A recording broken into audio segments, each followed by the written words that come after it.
Welcome into Win or Hughes, the latest episode in the new Bay Area Sportscast with a heavy focus on the Oakland A's.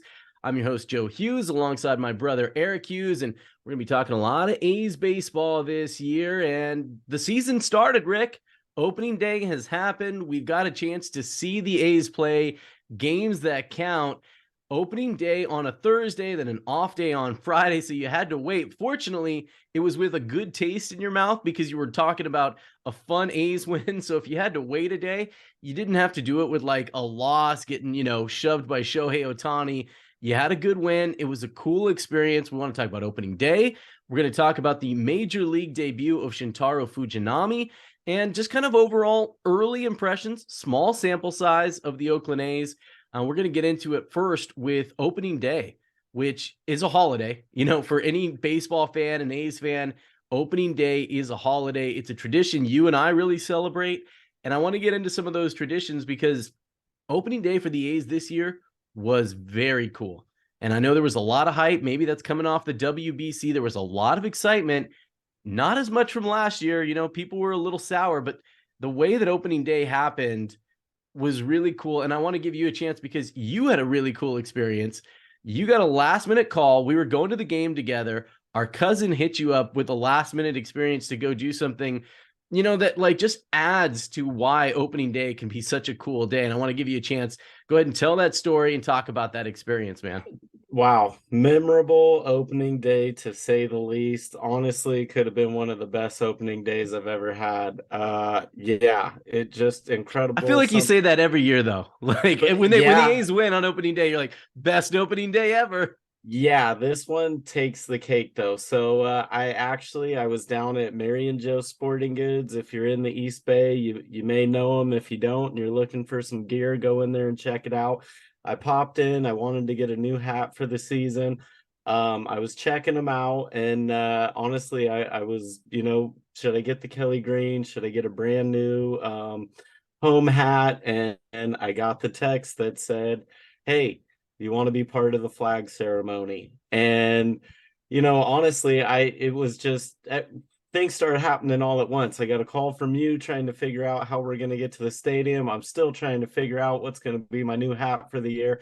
And it was just kind of a little overwhelming because all these things started happening at once. And so I said back, I don't know if I'll make it in time. Don't count on me. They came back, "You're the only one we're asking. So if you can make it, come on down. It's yours. If you can't, no worries." And it just kind of hit me, like this isn't one of those things you can go, "Oh, well, I'll do it the next game." It was like, no, this is the opportunity. Forget the hat. You got hats, or just pick one. And so Yeah. I rushed out. Kelly Nealon, the owner of Mary and Joe, she's like, where are you going? I'll order different hats.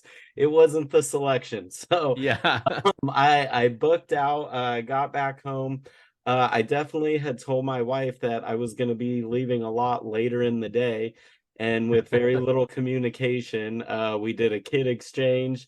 Not so much an exchange, more I just dropped off the kids that I had and I took off. And I was really hoping to get peanuts and sunflower seeds and be all loaded up. And I was like, you know what? They have it at the game. So hopped on BART. Probably had to wait maybe 5 minutes for my BART train and just absolutely lucked out. Got to go meet up with our cousins who gave us that invitation there, and it was incredible. We went down into the tunnel, and I got to be part of the flag ceremony for So how do opening. they walk you in? You just go into the stadium and then you met up with somebody and they take you down to the bowels of like, So first, they said, If you can't get here by this time, just meet us in section 142." So while I'm on BART, I pulled up a stadium map, and you can't smart. find 142 Oh, anywhere okay. on the map. It goes to like 139, 141, and then you jam over to the other side. And I'm like, "Oh, what is this ghost section that doesn't even exist?" And so we even got there, and I asked them, I was like, "Where is 142?" And they were like, "No, we've never heard of it either." We asked a security It's like guard the there. 13th floor in like a hotel like elevator. Yeah, so we asked a couple of security guards. They were like, "Oh yeah, just go that way," and it was like, "Oh, they don't even know where it is. They just don't want to be bothered by us." They're like, it's a Um, circle. Just keep walking. You'll find it. we got over by the bleachers, and somebody was like, "What are you looking for?" They could kind of tell we were looking around, and we were like 142, and they're like, "Oh yeah, just right this way." I was like, "It does exist?" And she started laughing. She was like, "Yeah, it exists. You go right on out of the stadium. And then you come in like underneath the BART bridge, Mm. and you go down the tunnel towards the gate in center field, and we walk down, and there's a guy kind of leading it, and he's like, "Okay, everybody watch the video, right?" And we're kind of like smiling and nodding, and he's given a demonstration of everything that you have to do, and probably 20 feet away, So it's way more complicated than it looks, where it's hold flag, lift up and down. it Like it is. looks And like the game Parachute that you play with your kids, or that you we played when you were like in kindergarten. we were down there for over an hour, to be Really? honest. For well, part of it is, going over the stuff, getting the flag out. We practiced in the tunnel. There are people that are down there that have already had a few pops, and the guy that's kind of leading it, he was kind of getting annoyed, and he started just like quizzing people. What are you supposed to do? What are you supposed to do? So it was a little entertaining, but even while he's giving his spiel, 20 feet away from us, Shohei Ohtani goes walking by. And so we kind of looked over, oh my gosh, it's Shohei. So I'm not listening at all. I pull out my phone, I start taking some pictures. And there's a cage out there in center Yeah. field, and I guess he must be out there warming up. And then we go and we start pulling the flag out, and Mike Trout comes by, and he's got his headphones in, and but he's honestly 10, 15 feet away from us. We're all holding this huge flag. At this point, a couple guys were like, "Mike," and looked like he was talking on the phone. He gave us a little like peace sign and a nod.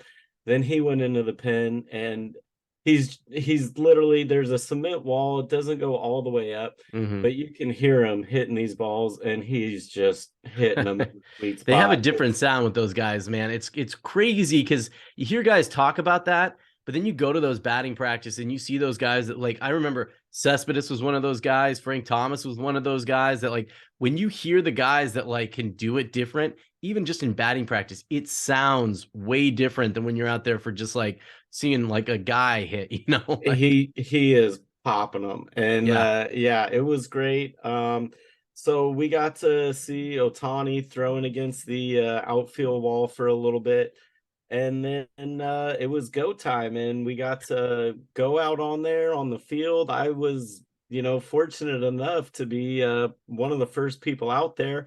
My thing was like, oh, just fly under the radar, get a piece in the middle, and just start waving that Hmm. flag. And because, I was kind of a last minute invite, I just kind of was following the crowd. And the guy's like, okay, we need really strong people to have the corner piece. And with, a couple shoulder surgeries, I'm like, all right, avoid a corner at all Yeah, costs. Next thing you know, I got the corner piece. And man. Was but an old lady not available? no, I even tried to fleece an old lady into taking my spot, but she wouldn't do it. But yeah, I had a backpack as well. I wasn't supposed to take that, so I threw that under my jacket. And so some people were like, "Oh, you must be the strong guy." I was like, "Yeah, look at these back muscles." And they wouldn't let us take our hats on the field either. So Okay. I couldn't put my hat in the backpack because I've got the flag and the backpack's already on there. So then I just shoved my hat up the jacket. They told us to put our hats in the dirt, and I was like, oh, that's not too bad. One guy was like, I love the Coliseum, but I'm not getting dirt on this hat. And we get It's out there. Coliseum dirt, bro. Oh yeah, it's not regular dirt. That's the dirt of champions, Yeah. and Well, been a while, but yeah. maybe it's the same dirt. Yeah. It was great though. Got to go out there, be a part of the ceremony. Honestly, I didn't watch the video, so I was kind of, looking around and trying to get it. I missed the cue. You're not supposed to shake the flag until a certain part of the song, and I was like, aren't we shaking I was it? gonna say, isn't the cue just the national anthem? And you guys are Well, like, that's oh, that's when we unfurl it, when he starts singing, and there's a part in the song where then you start shaking it. You're supposed to just keep all the Mm. tension out. A lot of pressure. Make sure that thing doesn't touch the ground, right? Yeah. It's a big flag, and you want to go out and make sure you're showing your country respect and all that good stuff. But I am just such a huge fan of opening day. Love the opening day atmosphere always. And to get a chance to go on the field and be a part of it was just amazing. And so this morning I was watching Moneyball, and they're going through and they show the opening day of that season, and they've even got a spot where they're doing the flag. And I Mm. started thinking, man, if this season turns into something, who's going to play me? And so I'm just kidding there, but no, it was great. Just a terrific experience. um yeah, and then we finished that up and put the flag back and headed on over, got to our seats, and just in time to see an awesome catch Yeah. from Esteury Ruiz, Dude, and he's got a then tough an name to amazing play. say, and it's like It- it's the double R. It's the ending with the R sound going into the other R sound in Ruiz, and it's not as bad. Like, I'll give you a name that I had to do when I was at a radio station. Is like, you like to roll into these names, right? Mhm. And so they've got the pronunciation guide in the media guide, and it says S2 Ruiz, and you're like, man, I can't really like roll my R in that Ru, because you want to go root, you've got to finish his name. You've got to complete that E sound and then start the next R sound with Ruiz. Otherwise, it all just runs together like Ruiz. And it's a little bit unfamiliar of a name. And You don't know a lot of guys with that name? I'd say, yeah, maybe not the most common. I do think it's one that I will get, but I have heard so many Yeah. different pronunciations that it was kind of hard to pick. So I know I've heard estuary, I've been hearing estuary, Yeah. yeah, and Ooh, now yeah. I'm butchering it now, so I'm just gonna call him Ruiz.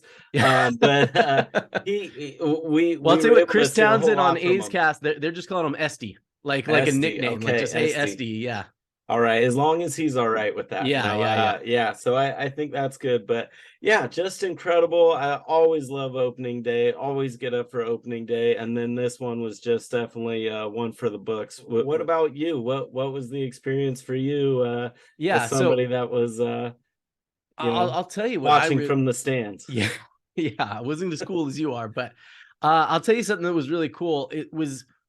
There was a different energy and vibe, and there usually is for opening day. That's kind of natural, people getting excited. But last year, with the way that everything went down, we had the long lockout.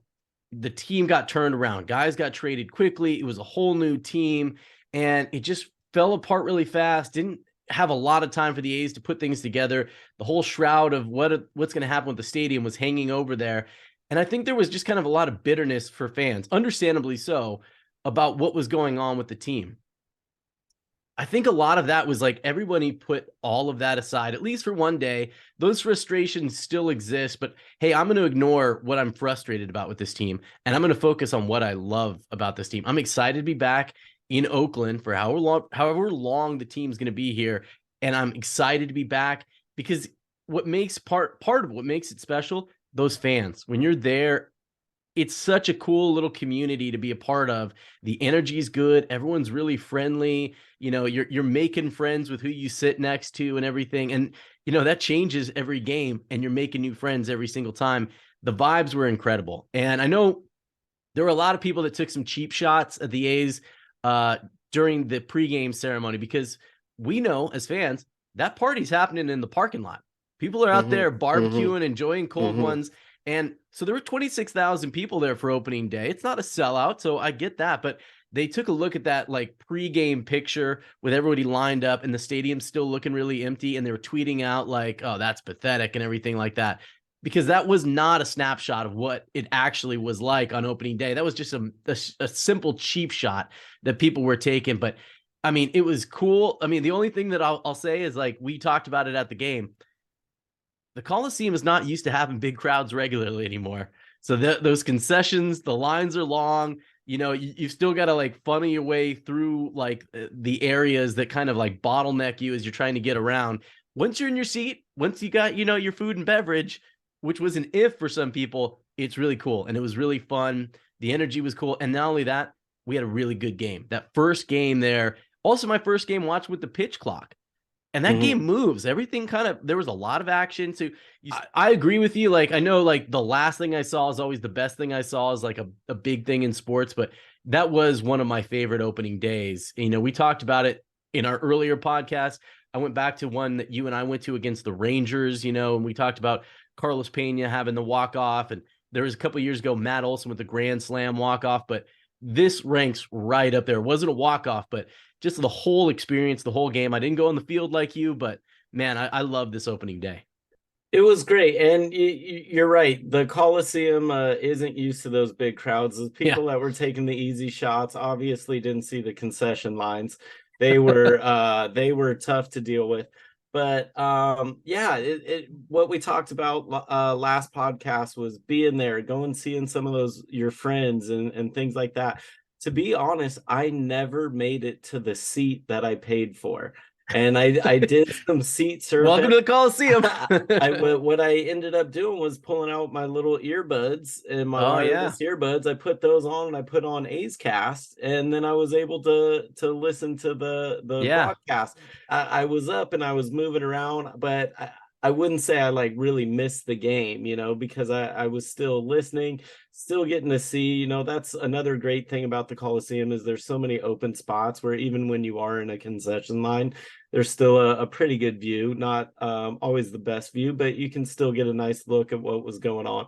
So just, incredible vibes. And you're right, the wasn't a walk-off, but for everyone, the vibe winning, knowing it was Ohtani on the mound, knowing that we still got the W, the questions with Mueller, the rookie, to go out there, he did his job.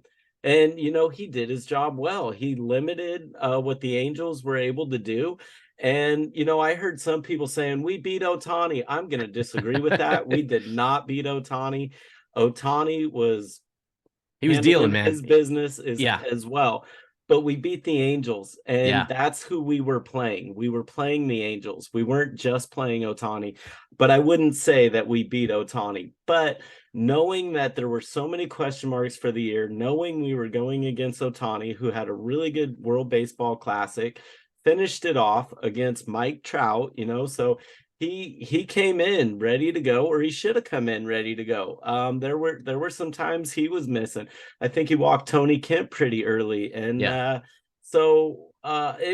just great vibes. You know, the end of the game, Banjo Man sitting right behind us. So we just had, I had a great experience. I had a great time. I thought it was a great win, very memorable opening day. The problem was not having a game Friday. Yeah. You know, it was so great on Thursday night. All I wanted was more A's baseball. I know. You were just like, hey, you got any more of that A's baseball? That's it, exactly. Where Yeah. But you bring up a good point, because the first two pitchers the A's have faced this season were both guys that pitched well in the WBC. And those were high intensity kind of games. So they have come in. The A's are getting guys that aren't just like coming in trying to knock off the rust.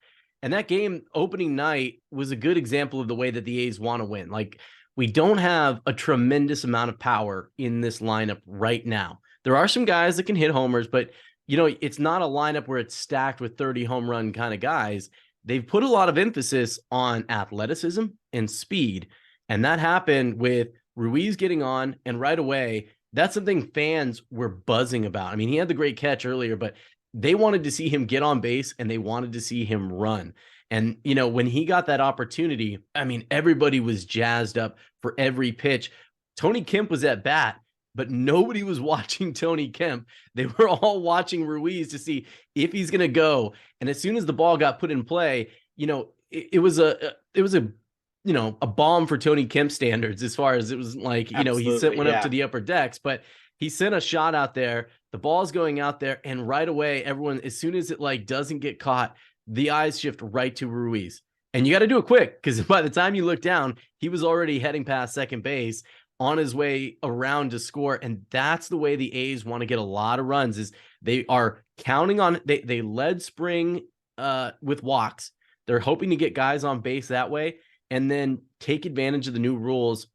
And we got to see that on display for how the A's want to win. They don't want it to always be 2-1, but they want to get runs in that way. And Ruiz is one of those guys that your opening day, you've heard about this guy, you've heard how exciting he is. And rarely do those guys that you get built up that you're excited to see out of the spring just come up and like just set the world on fire right away. But he's got a skill with that speed that you were hoping to see every single day. And there was a buzz in the ballpark when Ruiz was on base. Don't knock off that catch. That speed came into play to get there and make sure that wasn't a ball that went in the gap. And if he doesn't make that catch, that's a 3-bagger probably. Great catch. And then to see that, to go first to home on that Tony Kemp double there, all I was hoping was don't bounce over the wall. Don't bounce. Yeah, right. So seeing him come flying in, head first dive at home, just that was great. And for everything you've heard, it was incredible. For Mueller to go out there, rookie going against Ohtani on the big game, doing his job, it's what you wanted to see. Great opening day for at least that's what I think. Yeah, I'm with you 100%. And it's going to be interesting to see, we've seen them play a little bit with Ruiz where he's been hitting 9 or leading off the game, and where he eventually settles in. Eventually, I think ideally they want him leading off, down the line. They just want to get him comfortable. They're kind of going with that double lead off kind of situation where you're going to have Tony Kemp and Ruiz back to back. So you kind of got those two guys. If you can turn the lineup over, a lot of speed right there. So that's the early impression of what they're doing. And right now, we've only got a small sample size of it. We haven't seen too much offense from the A's. They've also faced some good pitching in the first 2 games that they've had. We're waiting to see when some of these guys kind of like get locked in, because that's what the lineup's going to need. It's going to need Langoliers locked in like a threat. It's going to need Ramon Laureano or Seth Brown kind of locked in, really kind of being that force for extra base hits in the middle. And it's early, it's small sample size, so you can't read too much into it. But we also got our first look at the A's big free agent signing in Shintaro Fujinami pitching on Saturday. And there was a lot of buildup. This is a guy that came over from Japan. The A's were really high on him. You can see why in the first 2 innings of that start. But he's also a guy that's a little unproven. He's pitched 10 years in professional baseball in Japan. The first 2 innings, dazzling. You can see why it all works. The fastball was 99 miles an hour. He was dotting it at the bottom of the zone. The slider was working. I mean, he cruised in those first couple innings, getting Mike Trout. And then as things started to turn around, that 3rd inning, it all went pear-shaped in the 3rd inning. And the wheels came off the bus.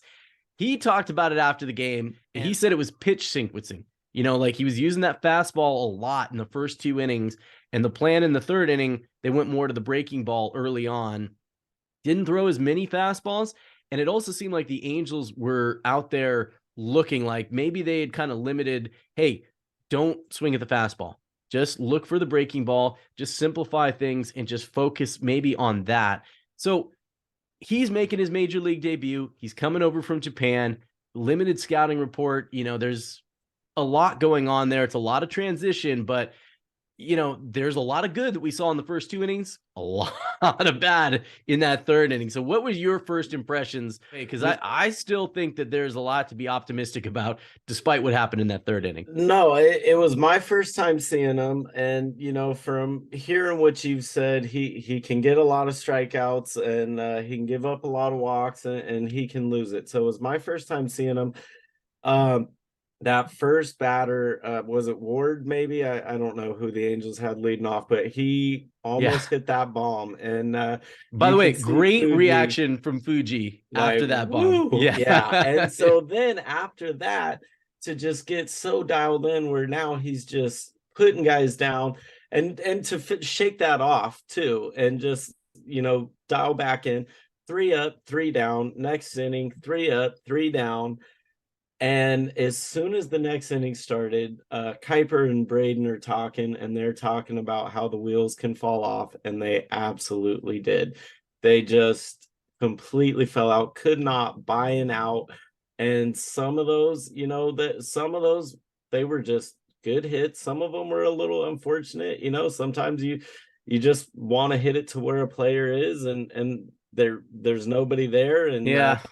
you just couldn't buy an out though, and it blew up, and it really got away. And I got to be honest, it kind of took a little wind out of the sails from that opening night vibe, and to be like, man, I Yeah. just can't wait for the next game. How do we not have a game on Friday? It was a bummer. Minus that third inning, though, you Yeah. know, it was Yeah. okay. We still lacking that offense, but the wheels definitely fell off. And you know And what? And that's understandable with the offense because it's deflating with how big an inning. It wasn't like you were down 5 or 6 runs and you can, get back into it with one big inning.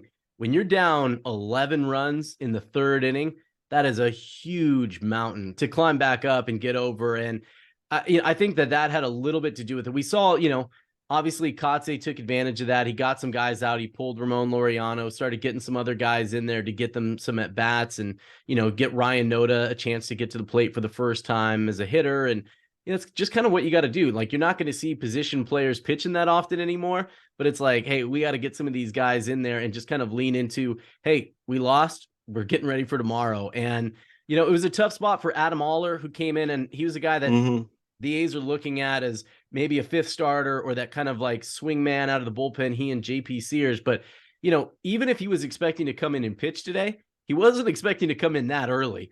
He wasn't expecting to be like, get up and go. And now you've got to come in and, try to turn this around. So, it's a little hard to read too much into what we saw from Adam Aller because he wasn't put in the best position to like come in and succeed. And it's not Mark Kotze's fault. That's just situational. You got to do what you got to do. And that's one of the things I was thinking without seeing Fuji pitch and hearing, and then sometimes it just gets away from him. My first thought was, isn't that on the manager? Isn't that on the manager to kind of see that and go, okay, my guy's losing it, get that other guy going? But you're absolutely right. That wasn't Kotze's fault.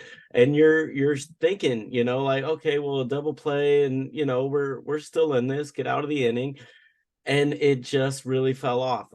But the other side is, it doesn't matter if you lose by 10 runs. It doesn't matter if you lose by 1 run. A loss is a loss, Yeah. And I'll be honest, knowing nobody's going to go out and win every single game. No pitcher's going to win every single game. Sometimes the blowouts are a little easier to take than those like close ones, like, oh, we just lost it at the end. And honestly, if he had come out in the post-game press conference and just said, it's my first day, I would have been fine. Yeah. It's all right. It's all right. But we saw enough in those first 2 innings that it was like, okay, there's something there. And there is a lot of transition going on for him. I do wonder a little bit to see that you got to that third inning and to see just how much it just completely blew up.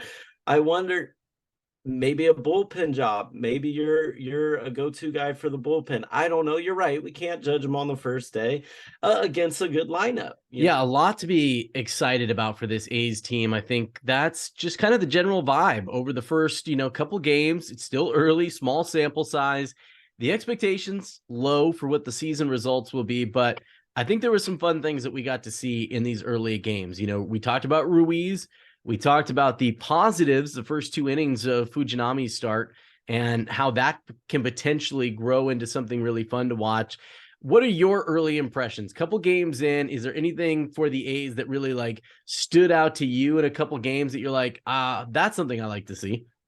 Well, I guess what stood out to me the most was seeing Trevor May in that last start against the Giants in spring when he was wearing some black cleats and getting just lit up. And then opening night, he switched to some white cleats and he did pretty well. And so honestly, I just think that is part of the uniform when you're in Oakland. It's white cleats. You need to wear some white cleats. I mean, I know Tony's got some yellow ones, but this is not a black cleat team. Yeah. And I think they just look weird. I don't like the way they look. And so I definitely like to see that switch. And that's, not one that really matters, but it matters. And no, there were a lot of great things from Ruiz. We got to see that speed. We got to see how speed translate to baseball success defensively and in making some runs happen. So that was great. Got to see that win that everyone got up for. We've known that this was not going to really be a team that's going to just go out and fight for the division, probably not even going to fight for the wild card. The other side is watching Moneyball again today, seeing that that's what that team was. That was a team that wasn't supposed to go out and do something. And that's the beauty of baseball, that every game can be a historic game. I remember I was at Mike Fire's no-hitter, the lights out no-hitter, when the Right. lights were literally out. And so you never know when something like that's going to happen, even if they don't win the World Series this year, which who knows, maybe they will, right? Like you never know.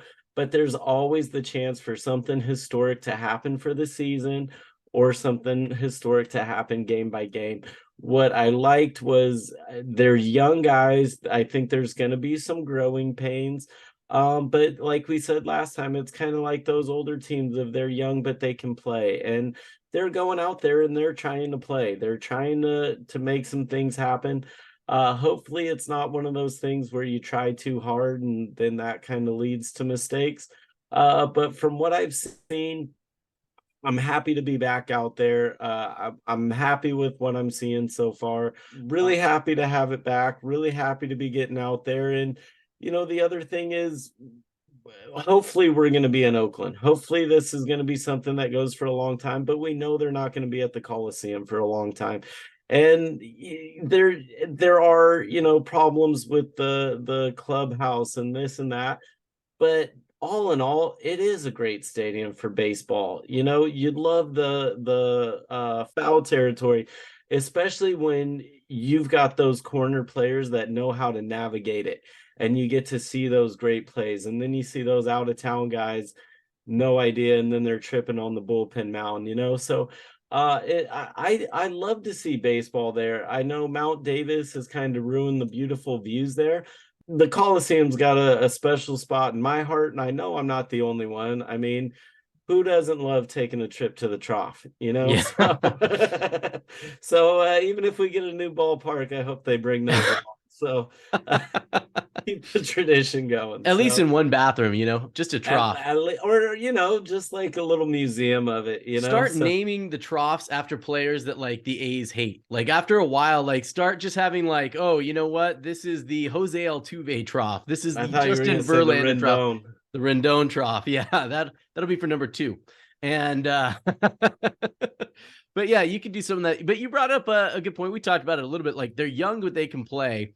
They're not that young a team as far as what opening day starters are. Like there are some young guys in there like Ruiz and Shea Langoliers, but you look around at like Jesus Aguilar, like Diaz, like there's some veteran guys on this. Tony Kemp, another one. There are some veteran guys on this team that the A's want to see kind of like raise the overall level and like set a standard. Like this is what it takes to be a big leaguer. Like they brought in guys to be examples for these young guys that are going to be coming up throughout the year, because you're not going to finish the year. The 26 guys that are on the roster to start opening day, that's not the team for the whole season. You're going to be using guys that are in the minor leagues right now. You're going to maybe make some trades through the season. You're going to have guys get hurt, and you're going to have opportunity for some of those young guys. And they're going to be able to be around some guys that have done it before and have won, whether it's, Diaz or Tony Kemp. And, you want them to soak in some of that and to be examples. And who's going to grab those spots? Kyle Muller on opening day. How often do you see a rookie get the ball on opening day in a new organization? He did have a couple starts in the big leagues, last year, but a first impression, a very impressive first impression. And there's going to be a lot of fun things that we're going to get a chance to see later on throughout this year. If some of those young players that didn't break camp with the A's this year, guys like Lawrence Butler and Tyler Soderstrom and, Zach Geloff when his shoulder's fine again, you're probably going to see some of those guys get an opportunity. And I'm looking forward to that. The other thing I wanted to ask you about is like, we got our first chance to see what baseball looks like with the pitch clock. And we talked a little bit about it earlier in this podcast there, but I'm just wondering, like, overall, what were your impressions of being at a game with a pitch clock versus what we saw last year? And you want an example of how effective the pitch clock is? That blowout game on Saturday where they lost, with Fuji on the hill, only 2 hours and 24 minutes. Previous years, a blowout game like that, that's where you're going to see the effect, because you're not going to have those games that are 3.5, 340. And it's not going to be those fast, tight 2-1 kind of games that you're going to see the biggest impact. It's going to be the games that wind up being 3 hours this year. Those are the games that used to be 3.5, 4 hours long, and those are going to be gone. And that's where you're really going to feel good about things. Now, I've got to say, I'm a fan of the pitch clock from what I've seen so far. And I was talking about the benefits of technology and being able to listen to A's Cast while I was in the concession line. The other side of technology is, and you can see it. You watch it on TV and they pan to the stands and the fans, and there's how many people do you see on their phones scrolling? And you're at the stadium. You have paid to be there, and you're on your phone. And so that, when we were talking about the World Baseball Classic and we were talking about when it was in Japan, when you look at those Japanese fans, they are dialed in. Nobody had their phone out. And, they're like golf clapping after every pitch. And so I'm somebody that's guilty of it as well, especially if I'm watching at home and, and it's not really going our way. But it's just so much faster that it's a lot harder to even be distracted by that. So the pitch clock, I'm going to say I'm a big fan. Back in the day with the big three, we loved Mark Mulder games because those were 2.5 hours or less. So even without just knowing that it's Mulder out there, because he's not out there anymore, but having those games that are that quick, it's great, and when it feels like Mark Mulder versus Mark Burley every single time you're going out there, and it's gonna be it's just 2 hours, race, 13 minutes, like it's perfect. Yeah, no, I'm a big fan of that. I at that birthday party I was at today, somebody came up and they're like, "What do you think of the new rules?" And I was like, "Actually, I'm for them." And they were like, "I don't like the runner on second and extra inning." I'm like, okay, well, that's not a new rule, but Right. I hear that as well. The other side is I like when those extra inning games go extra, and sometimes how far are we going to go? And knowing that we're probably not going to get that deep it's a sunk cost mindset, though. Like, you're at some point when it's getting into like the 18th inning and you're looking at the clock being like, I've already invested 3.5, 4 hours into this game. Am I going to give up now? Like, those are the people that like sit there because they're sitting there doing the Mr. Burns and be like, excellent. I love the chaos.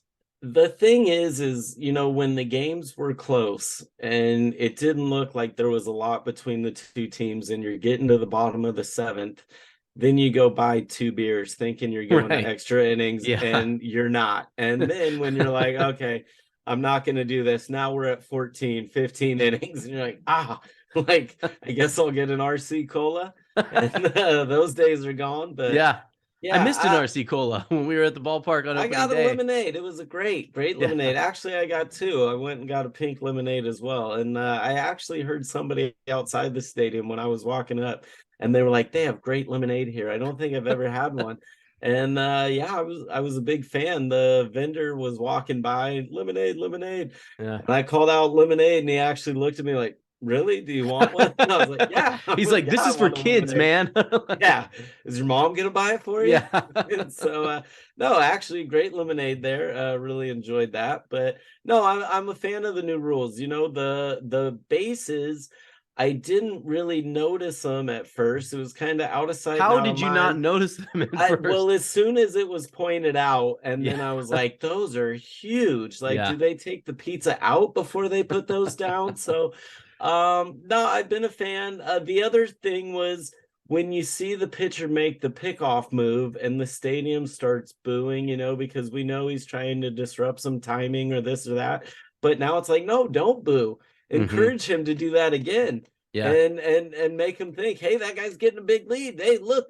So it's a little bit of a shift of the culture, I think, as well, and something I think maybe fans aren't used to too. So I think now we do want to see him doing a pickoff move. We do want to see, oh, you were a little close. Maybe you'll get him next time, and you miss him again, and then you get to see, look how dirty my lead is. Like, what are Yeah. you gonna do about Yeah. it?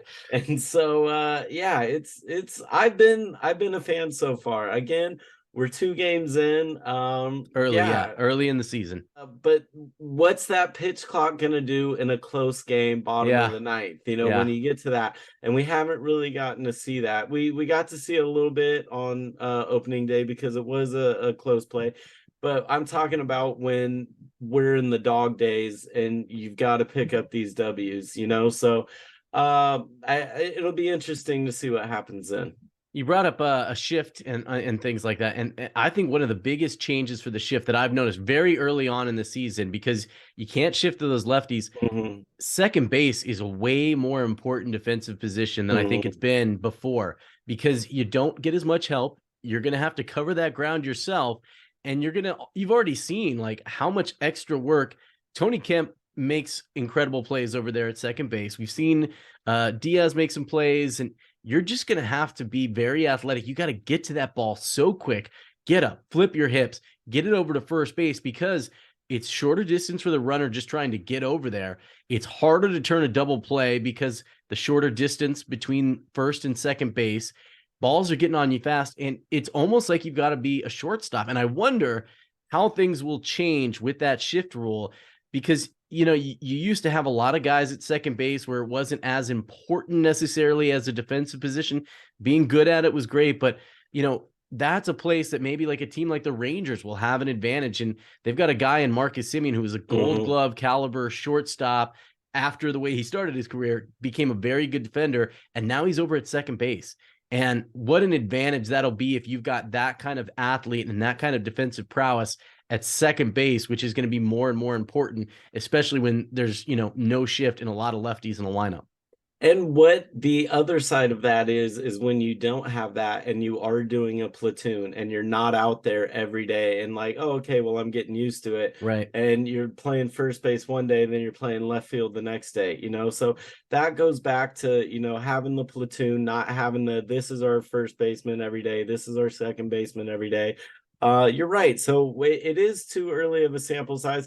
I think it was Otani who said, like, he could see the benefit of it, getting some hits that he thought normally wouldn't be hit. So early sample size, I think there is still a lot to figure out. From the pitch clock, I think, is the most significant change, right? Because you probably wouldn't see an 11-run third inning if the pitcher could just like, I'm going to gain my composure here. I'm going to take a big deep breath and I'm going to figure some things out. And you just don't really get the chance to do that. And I think it was Real Muto was saying that he was feeling the pressure as the catcher, Yeah. knowing like we're like going and knowing that you're calling those pitches and knowing that those pitch sequences was a little bit of the Achilles tendon today, knowing that you've got that pressure and that's building in your mind. So you're not so much thinking of that. And so I think the biggest shift for me is the pitch clock. As a fan, I've been a fan. You bring up a good point with the pitch clock too. And, it's something we got to see with Fujinami on Saturday, which was when you get a pitcher on the ropes, and unfortunately the A's were on the bad end of this. When you get a pitcher Mhm. on the ropes, you're going to have an easier time keeping them on the ropes, because you're not going to be able to just kind of step off, take your time, try to slow the game down like guys had done before. You're not going to be able to have the pitching coach come out there and have that meeting on the mound and take that breath that you need in the middle of when it just seems like, oh, the next guy, I got to get going. I got to get going. I got to get going. And, we saw early on in those first 2 innings, Fuji was very deliberate. He took his time, he would get settled in, and he was making a lot of those pitches with about 4 or 5 seconds left on the pitch clock, and he was really settled in. And then you do feel like you got to speed up a little bit. You talked about that pressure. You feel that pressure. You got to start working a little faster, and like it can get in guys' heads. And the A's didn't get a chance to take advantage of that, but they might in the future. Maybe they didn't in that opening game on opening day, when, they got a reliever on the ropes a little bit. But that's what you're hoping to see, maybe force the action a little bit more, is if you start getting to a guy, you might be able to really knock him out. And unfortunately, the A's were on the short end of the stick for that on Saturday's game, but that's something that could be part of the pitch clock. So I do have a question, and maybe you know it, maybe you don't, but it does go into that when you're kind of the wheels are falling off, you can't really gain your composure, knowing the sequence is off, the pickoffs, right? Like, can you pick off to first and then pick off to third and then go to second? Like, how does that work? Or is it just 3 pickoffs per a batter, doesn't matter what base you're going to? That's part of the new rules, is like everyone's looking for those advantages. Like we saw it in spring training and even at the start of this season, where the pitchers are like sitting there waiting after a guy calls timeout, and as soon as he steps back, they're like ready to go and try to catch you without a chance to like look up and everything. We saw an umpire in that Yankees I think it was the Yankees and Giants game where he got a guy right away. He's like, no, like you got to stop. You got to wait until I tell you that you can go. And guys are still trying to play around with those rules right now to see, where can I get an advantage? Where can I get a breather? And I know there was some talk, people wanted to say like, hey, 15 seconds is a little fast for every single pitch, like we need a little bit of time in between, but that's not the way it is right now for baseball. And you're right. Like guys are going to start looking for that break that they can get one way or the other. And if they can find a way to do it, maybe it's going to be when they're like, hey, I need a new ball. And they toss it out and be like, oh no, this one's not good either. And they just kind of like, you just kind of see guys keep getting a new ball and throwing away. And it'll be like in Parks and Rec when Ron Swanson got the fake bacon, and he just kept taking another, throw it away, another, throw it away. And just, that'll be your way that you start like buying time. Or you go throw it out and it doesn't leave the field of play. Yeah, you toss it. Oh yeah, the ball boy's got to run out here and go get it. Yeah, like, or you just toss it to the side. But I think in something like that, like we saw with Real Muto asking the umpire for the ball, you might see a short fuse umpire saying, we're not doing that. You're out of here. So I never really considered how the pickoff moves and the pitch clock went hand in hand until kind of watching Fuji and seeing like that was a way for guys to kind of get that composure. Also to let that reliever warm up a little more, give him a few more pitches, because hey, I'm done. They're coming for me, but he's cold. I need to let him get up there. And so even when the wheels are falling off and you got to get a guy up there quick, he might be coming in not too warm and he's going to get lit up. So I think we are still a little too early to see, well, obviously to see all the possible scenarios, but to see the impact of the rule change. Because I do wonder, Saturday was a little bit of a fluke. Adam Aller does have some experience coming out of the bullpen, so it's not like a foreign concept to him. But if you're going to need that long guy and you can see it, I wonder if we start to see more managers or even Marcotte say, instead of bringing Aller in and trying to get him ready fast, knowing he's going to be in for the rest of the game, I'm going to use a reliever right now. Maybe I'm going to use a guy who's used to coming in, getting ready fast. I'm going to bring in, somebody really quickly, come in, get us out of this inning. Aller, you're going in for the next inning, for the next, 4 or 5 innings, and giving him a chance to be more on a routine and letting the reliever be a little bit more on a routine at the same time. And I wonder if you ever get to a point where you just sacrifice a player and you're like, look, you are going to just go out there and you're probably going to get tossed because I'm going to have you. No, this ball's no good. Just throw it over there. And I just need time. I need time for Aller to get ready. And we're gonna give you an easy day, a short day. So you bring out the starting pitcher from the day before, send him back out to the mound to just like get ejected and kill some time. Yeah, that's it. Now I'm gonna go out and argue with them. You argue. I want to hear a good argument out of you. Yeah. And, so who knows? Who knows what we'll see? I think it does open the window for some creativity in that. Yeah, kind of great roster utilization right there. It sounds like a Tony La Russa kind of strategy. Use them all. Hey, we'll pay the fine, baby. We'll pay the fine. Don't worry about that. It's on us. Yeah, they gotta do something with that money, right? Yeah. All right. Well, Rick, it's good talking a little A's baseball. It's good to have actual games that matter to talk about again. Cool vibes from opening day. We'll see how that progresses. The A's are going to be here till Wednesday before they hit the road. Still early in the season. Good first impression on opening day. not as good on, the second day. We'll see how this kind of plays out and how, the A's kind of give you something to stay invested in, to watch. And they're going to be entertaining, I think, definitely a lot more than last year.